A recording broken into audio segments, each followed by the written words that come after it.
Papa so be kan so a o kan say so dai na papa baba kana ogina eye ka fitaa bi ho eye Reverend Anthony Kojo Boakye na ohun kwan na wo ye na papa yentete anya ne say ani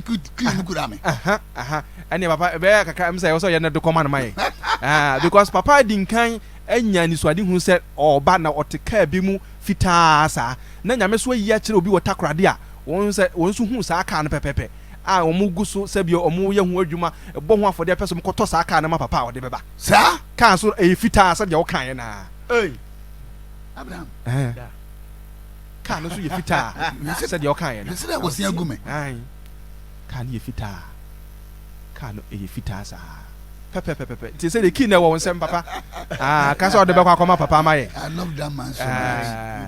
I love him so much. I love him. I will say and yet easy to gather nipa 10. Yes. But or to gather such a crowd and so the bomb pen man so much. So much now. Hey. I don't back Capitan or Capitan of Papa Baba, sorry. This is a castle the king of Commander. That day I'll be there. Okay. Okay. Okay. Said that Baba Dasson. Sorry. Also, Wow. Wow. Me just am of mammy. Wow. Woman sort of mama, woman can. Yes. Oh yes. Oh yes. Namiati and Pablo. I'm not done for any maguas. Or Tina Friday. Resurrection baby a wood team. I'm from your phone to okay. And my papa. Okay. When you're no one casa. Okay. Beginning from you. Okay. Or China Obian himself a 9th September. Yeah. 9. 20. Bauko Sunsuma a 999. Wow. It means one chapter of life is closing. And another chapter is open. Wow. Wow. Okay. As a seer. A dear says you mean. And you may be what papa. Nipa bebere wa papa ho a their chapter will close tomorrow. Hallelujah. Hallelujah. Amen. Bonsam ni baby a abonsam fo nyina wa so ni inside.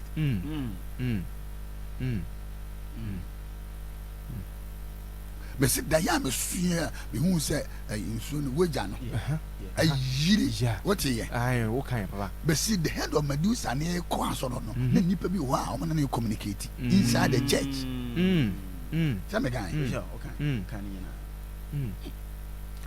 All their chapter and their chapters will close tomorrow. Everything against Papa Reverend Dr. Anthony Kojo Boakye, that chapter will close tomorrow. Hallelujah. Amen. Amen. That they may know that I am anointed. Yes.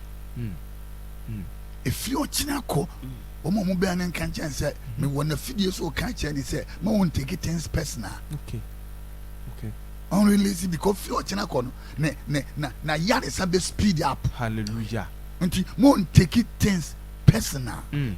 1, 2, Omo can't chira the man. Na videos in America. There are people around him omunya so mo kan sam chire no. He provoke the man. Okay. And Kabana will recover more than this. Nansema otini bi ya ne ya. Bi sena bufu.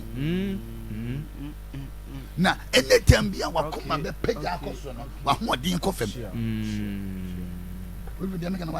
I am talking as a prophet who always fast and pray for this great man.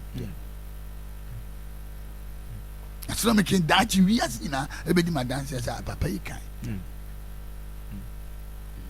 What China Obi Pia would see me. Our years is bound for the phone to my papa. So we are close every demonic chapter in the life of my father and open a new chapter for him and for me. Amen. 6 to 9, 6 to 12, 6 to 3, 6 to 6. Okay. Wachina. You'll be a baby on choosing on you. Okay. Now, when you maybe send one you. Hallelujah. So many chapters about him. God himself will step into town. Hallelujah. God himself will step into town. Hallelujah. Now, this time no and obeka che ose bibi be yaw onyame na be yo bade Kai. Okay. Okay. Ay. Me so onyame na be re Be your wade. young krofo bi ade for the sake of his church. Okay. Because what God said, I will build my church, and the gates of hell cannot prevail against Empeteku wa yom what did Jamma Katom Abba. Empeteku Abba. Empeteku Abba. Yes, God will close their chapters. God is going to close their chapters and open another chapter. Amen. For Papa, for this great man. Amen. And God will restore him. For Chinako, it wasn't a restoration, no, a speedy up. Inti so much we say when the course no the young pipe boy German yamia all worry and no bema wa bantem a bantem was sorting them then he come back and then take over himself no atoto niaman ntem yam can what I say Papa. I'm telling you Ochina is special day. Ochina soon score a kingdom booster. Kingdom booster. Oh yeah. Wow. 80 oh yeah. Ochina yare fo bebrebe nya yare sa. Hallelujah. Enipa bia mema seed. Oh my yare oma problem. Okay. Abesi na omunya yare sa. Ochina odifo yi. I prophesy with my eye open supernaturally. Jesus. Amen. Amen. And nipa bi o ha wo mo nyare fi o kyena ko mo yare o mo mafie e go mo hospital mo mafie their chapter is closed. Wow.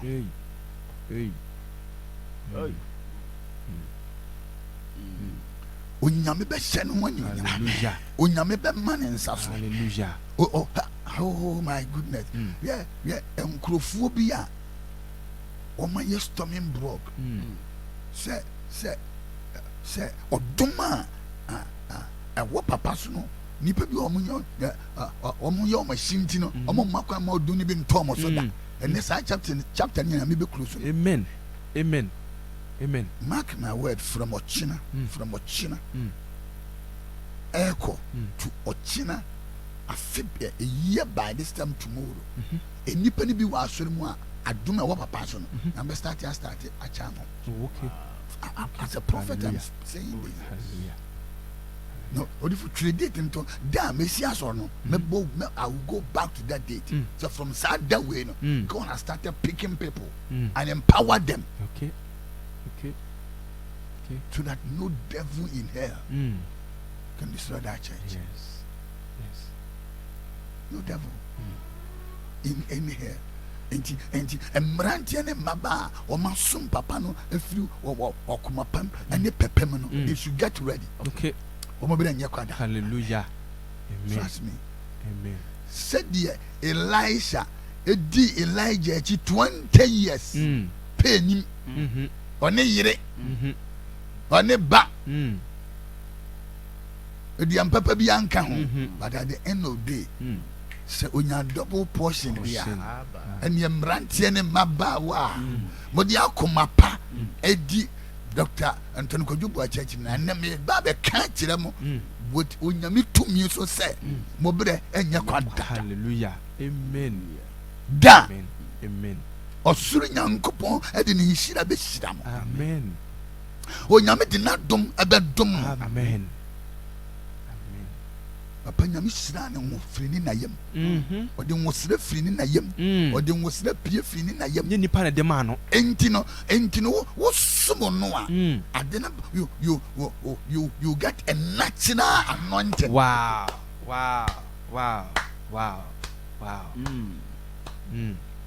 Can some way necessary a nipa bi aya ka so no ka say much abefo ka say but anointing here too natural a too take say it is still working. It is still strong. On the back. Resurrection ma and come and to me. Now God is still in control. Onyame teenager onyame tina hinum. And yeah, send your bonsam susu ye no. E ka papa we kura no. Nka moni se ye hu ni bi mu da. Nka yade ne ye ne say so omo tu ne so ma hajake ye. Kata so entinka nkombe koko ma stroke ye wa won kasa na wawu no. Sa di pepe. I'm telling you. I am telling you. But since the nsoma pi. Hallelujah. Soma na pi. Hallelujah. When you try no sa boom. Hallelujah. Ti akaso no ankasa. Nyame ebe restored the entire body. It would hear me. Don't be worried about anything. Don't be too worried. Onyame enemy ya oye. Once upon a time, Yesu catch the phone say, "Mon cross over na mon come me." E do baby a nyame e di ma ade a ye fi say ye problem no. Onyame nim ya oya oma system na home. Na worry wire. Now me can say me say that the coat of the month, your desire is attached to your function. Yes, I'm kind. Your how God designed you is equal to your assignment. It's equal to how you function. And you need to be yours. It is God who designed you. And first Samuel said, "Now you kiss about a war." Abrantie bi a ye friend so a fini metri so kono o wache obi kiss wo ma bebre but wo nyame de ba ko beto mu a o shede fini metri so no go wire and design that man to become the first king. Okay. Wow. Okay. Powerful. Purpose. Powerful. Wow. Oh yeah, so your design entina yana me wo problem mana o munim nyame asem a wo ko ne atwa no fo ne atwa wachi ne atwa he you don't know what you're talking about. Munim nyansa nchenya no they all die before their time. God has designed you according to the ability and your assignment and how you will function.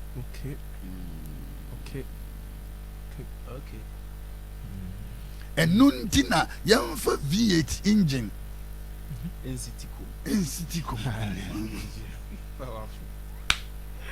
Powerful. Because who took V8 engine and kasa di si wa eni tiko muni na eyepe body no. Wow. Jama kan lati ase. E ho car na fa nipa a obi tima o ji sika no. Eni car fufuro engine. Eyepe. God. Of knowledge. Now they me ba je. Eti esuno said the nyame design papa and said your wire no. Any somewhere ni bere no. And we say several times international commission said what has kept you so long in the system? Why are you so different? Now my country say I am different because I am not in competition with anybody. Yes. I am not. Yes. In competition with anyone. If you have 10,000 membership, God has wired you to that. Okay. God has given you grace to that. I am also coming. Yeah. Coming. Because everything is according to time and according to seasons. Mr. T opened because as an evangelist. Okay. Nam preach basim King of Kings. Na fe minister ati say bi. The first time you evangelist and I'm from a prof in the chair ya. And then from nowhere the revelation of the word of God hit me. Wow. But you know preacher said you be about make it different. Then they have to come ordain me as an apostle. Okay. And through that now I become a global seer. Yes. To Ghana, America, I graduate. It's a bit here.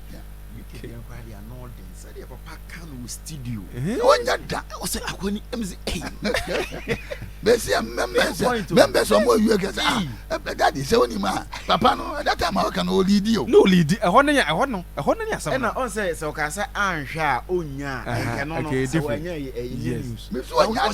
Also, me were bands who lead. Papa, no, Onya Prime Minister. By October, no money as soon as a Prime Minister. Wow. I said, what are you talking about? How can this be possible?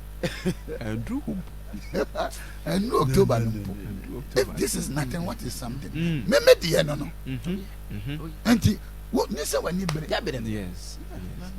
It is not your area. Oh yes. Yes. Oh yes. Oh yeah. To have that vim, that boldness to declare. Me no by October, so but it's Yancy on the force when she will be ampa. You also me say any apam. You better than some I say no better. That is your area. That is my area. How they may patch you. And now not paying me, person me encourage you be say. I can't just a cat, nigga me understand. You don't need to give up. How they may patch you. Because ya man to my fat that way direction count now. The young man corner, we don't met to us. No, we interview now. We catch him say, baby, I show for too much. I show for too. So the thing just eat me up. I didn't think I show for so. Though I know say the longest prostitution, I know I didn't know those. The Asian say, Yami, where dear, can we be children? But that was an over for the friends of my coach. Near Kutia Santaman and in my room. And your kingdom, but there's another kingdom in the kingdom. Yana said, altar. Altars near 4. Now, altar beyond horns, Marco 4. I think this is so. And then we see if you altar. And we see any bassa and a man who go and so. And now, just so be a baby. And I say, this is what is happening. There's an altar fighting against a sanctified man when it comes to relationship, when it comes to glory. They are struggling so much. Now, no, they are another kingdom. In the school of life, when you say, what you say, a stage, and at the same time, a altar. Yeah. Because now the word of God is from here. Yeah. Altar is the place, a gateway to stage, and into a town down. Senya and Kabana Moma Pom, a stage. Life live by stages. Stage be a time down. And we know making part, why spy. You the platform a man who of it.